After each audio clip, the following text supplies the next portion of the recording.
Sa ibang balita, handang humarap sa investigasyon ng Senado si PIDEA Agent Jonathan Morales. Ito'y kaugnay na ibinunyag niyang pagbibigay pabor ng ahensya sa malalaking sindikato ng droga. Mariing pinabulaanan naman ito ng pamunuan ng PIDEA. May report si Alvin Baltazar.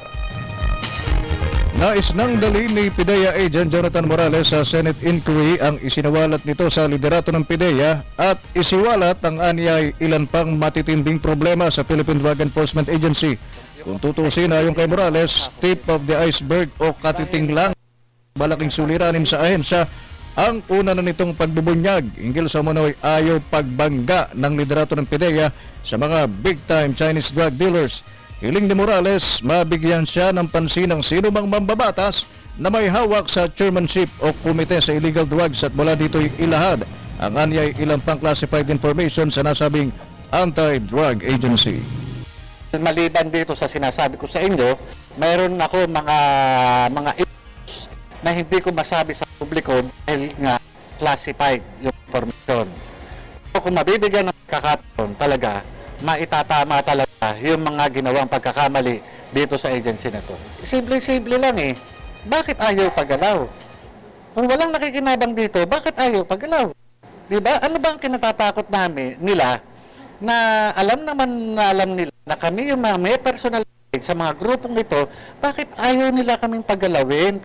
Mariin namang itinanggi ng pamunuan ng ahensya ang nasabing alegasyon ng kanila mismong kasamahan. Walang katotohanan ng mga ibinatong akusasyon ni Morales ayon sa liderato ng PIDEA at sa katunayan, ilang mga big-time drug syndicates ang kanilang nabuwa. Ang koneksyon ay nasa big-time Chinese drug operators.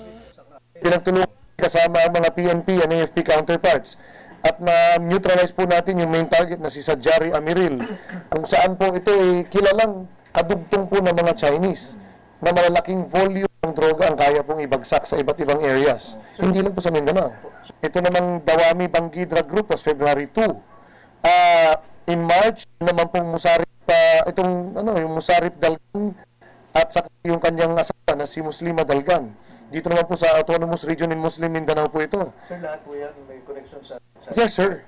Sa kabilang dakoy, nananatiling nasa aktibong serbisyo si Morales at walang plano ang pamunuan ng PIDEA NCR kung saan siya nakatalaga na sampa nito ng kaso dahil sa sentimiento nitong pinatid sa media at hindi sa grievance committee ng ahensya.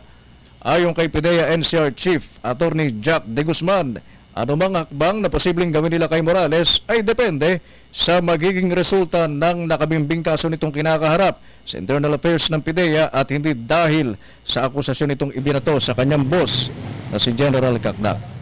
Para sa Telebisyon ng Bayan, Baltasar.